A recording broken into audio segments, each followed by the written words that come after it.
Globalisasi merupakan gelombang besar yang dapat membuat perubahan sosial budaya dan keagamaan. Globalisasi memberikan ruang dan waktu yang tanpa batas, segalanya dapat integrasi dan terkoneksi. Terlebih dengan adanya teknologi semakin maju, manusia dengan mudah berkomunikasi dengan manusia lainnya yang berbeda negara, agama, adat, ataupun suku. Integrasi antar seni, budaya, bahasa, ekonomi, agama, dan seterusnya. Merebaknya konflik sosial yang sering terjadi menjadi bukti nyata, seperti berkembangnya kelompok teroris di berbagai belahan negara di dunia dengan berbagai bentuk, misalnya karena perebutan kekuasaan, penegahan negara syariah. Tumbuhnya kelompok-kelompok yang menyerukan anti-demokrasi, anti-liberal, dan anti-barat. Selain itu, masyarakat juga tidak akan sempat memikirkan kemajuan peradabannya. Konflik-konflik sosial sering dilatar belakangi karena faktor eksternal, seperti adanya diskriminasi sosial di Barat sebelum dekade 70-an. Pembedaan masyarakat berdasarkan ras sangat kentara. Perbedaan antara ras kulit putih dan kulit hitam menjadi persoalan penting dalam kehidupan masyarakat. Ras kulit putih merasa tidaknya lebih baik, sebaliknya ras berikut hitam lebih rendah. Diskriminasi itu mengakibatkan adanya pembedaan pelayanan dan perlakuan dalam kehidupan sosial. Tiadanya keadilan karena diskriminasi seperti di atas selamanya akan menciptakan konflik. Masyarakat akan terus tertindas dan jauh untuk mencapai kehidupan yang sejahtera. Pemerintah Myanmar menolak etnis Muslim Rohingya menjadi bagian dari warganya.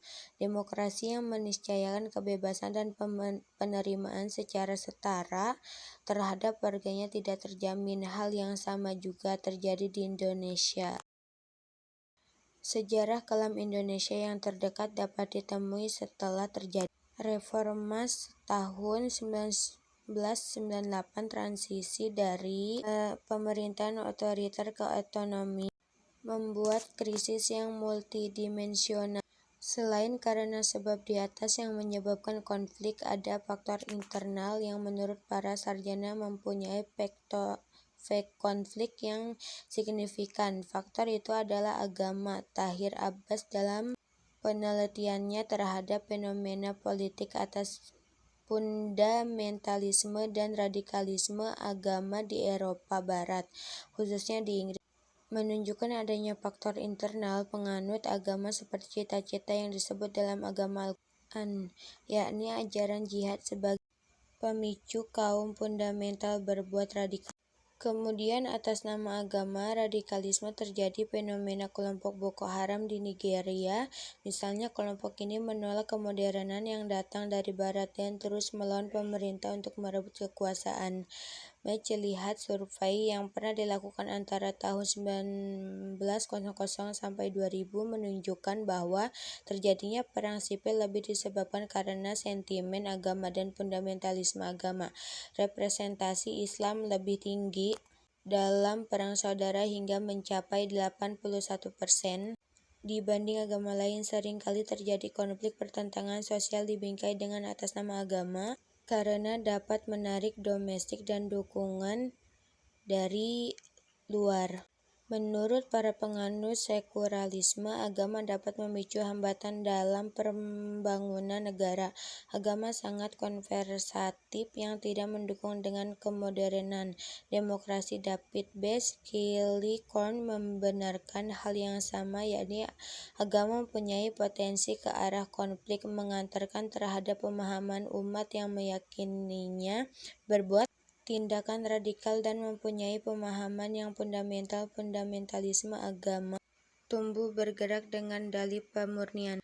Dekadensi akhir ini dengan berkembangnya keberagaman masyarakat yang eksklusif, misalnya kelompok yang gemar takfiri, kemudian masyarakat yang lebih tertutup dengan masyarakat lain kecuali sesama kelompoknya sendiri, serta menolak ideologi negara yang bukan syariah dan melakukan pemboman atas nama jihad. Dengan berkembangnya kelompok seperti ini toleransi atas nama agama sering terjadi. Menurut Adis de Dureja, berkembangnya kelompok tersebut sebagai pengaruh tradisional salafisme, yakni pemahaman agama yang tekstualis dan menolak penafsiran ulang sehingga menyebabkan pemahaman yang fundamental. Berdasarkan keterangan di atas yang merupakan persoalan penting dapat menunjukkan adanya kemerosotan dekadensi nilai di dalam kehidupan sosial. Nilai-nilai seperti kebersamaan, toleransi, kesetaraan, hak, dan demokrasi seakan sulit terjadi. Agama juga demikian, yang seharusnya menjadikan manusia beradab atau berbagai media pencapaian kebahagiaan hidup secara pribadi maupun secara sosial belum terwujud. B. Permasalahan yang ditemukan dari problematika di atas bahwa hal ini menunjukkan adanya permasalahan yang krusial di dalam kehidupan sosial yang patut menjadi perhatian bersama. Pertama, permasalahan terkait dengan pengaruh globalisasi dalam perubahan kehidupan sosial dan keagamaan. Pengaruhnya antara positif dan negatif. Kedua, keragaman dan kemajemukan dalam kehidupan sosial sering kali menjadi penyebab terjadinya perbedaan hingga perselisihan, diskriminasi sosial, tidak adanya kesetaraan atau keadilan, dan melemahnya demokrasi merupakan permasalahan yang diakibatkannya. Ketiga, agama menjadi penyebab fundamentalisme diakibatkannya. Keempat, keberagaman yang bercorak eksklusif semakin meningkat. Multikultural yang belum berkembang atau dapat disebut dengan model pendidikan multikultural yang belum ada, bukan semuanya menjadi kajian dalam buku ini, melainkan akan difokuskan atau dibatasi dalam satu permasalahan. Buku ini memilih pada identifikasi permasalahan yang kelima, yaitu terkait dengan integrasi pendidikan berwawasan multikultural yang belum berkembang.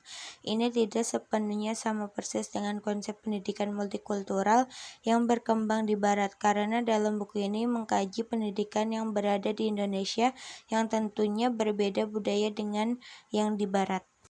Pembatasan masalah selanjutnya terkait dengan objek kajiannya, yaitu tentang pendidikan agama Islam yang berwawasan multikultural di lembaga sekolah.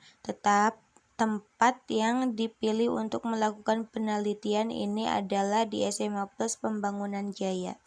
C. Urgensi buku. Kajian buku ini akan menemukan peran pendidikan agama Islam dan implementasi pendidikan berwawasan multikultural.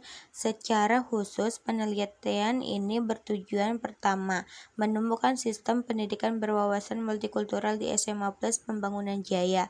Kedua, menemukan pola implementasi pendidikan agama Islam dalam mengembangkan nilai-nilai multikultural di SMA Plus Mangun Jaya. Berikutnya, selain tujuan di atas, buku ini setidaknya memilih dua manfaat atau hikmah yang dapat diambil. Yang pertama, secara teorilis, buku ini berkontribusi mengembangkan hasanah keilmuan pendidikan berwawasan multikultural secara konseptual maupun secara implementatif. Multikulturalisme agama dan pendidikan dalam diskursus ilmu sosial. Globalisasi sebagai integrasi internasional yang terjadi karena terbukanya arus pemikiran, sosial budaya, agama, produk industri, dan lain sebagainya dari masyarakat global, terutama perubahan sosial dalam segala sandi kehidupan.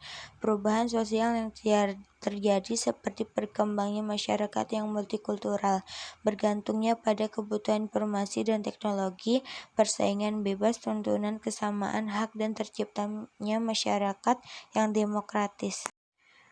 Dekadensi nilai di era globalisasi. Era globalisasi kerap berdampak negatif, misalnya dengan meningkatkan konflik sosial karena perbedaan budaya, ideologi, agama, ras, kesenjangan ekonomi, dan diskriminasi. Negara Indonesia dapat menjadi bukti nyata, termasuk krisis ekonomi, nasionalisme, retaknya rasa persatuan, dan meningkatnya konflik horizontal. Konflik yang terjadi di Aceh misalnya, kemudian Papua, Maluku, dan wilayah-wilayah lainnya. Dalam konteks global pun demikian, konflik masih terjadi dengan adanya berbagai sebab termasuk perbedaan kebudayaan dan agama. Ada dua faktor yang mendasarinya. Pertama, adanya perbedaan seperti sejarah, bahasa, dan agama. Kedua, meningkatkan hubungan timbal balik antara orang-orang. Tesis Huntington tersebut semakin kuat dengan bukti masih adanya diskriminasi di barat yang sudah dikenal dengan negara demokrasi. Argumentasi di atas cukup menjelaskan bahwa konflik sosial masih terus membayangi di era kekinian, bahkan konflik yang hingga kini masih berlanjut. Argumentasi di atas cukup menjelaskan bahwa konflik sosial masih terus membayangi di era kekinian, bahwa konflik yang hingga kini masih berlanjut. Hal yang senada juga dinyatakan bahwa agama mempunyai potensi ke arah konflik. Menurut David B. Skillicorn, doktrin agama mengantarkan terhadap pemahaman umat yang meyakininya berbuat tindakan radikal dan mempunyai pemahaman yang fundamental. Tahir Abbas dalam penelitiannya terhadap fenomena politik atas fundamentalisme dan radikalisme agama di Eropa Barat, khususnya di Inggris, menunjukkan adanya faktor internal penganut agama seperti cita-cita yang disebut dalam agama, yaitu Al-Quran, yakni ajaran jihad sebagai pemicu kaum fundamental berbuat radikal.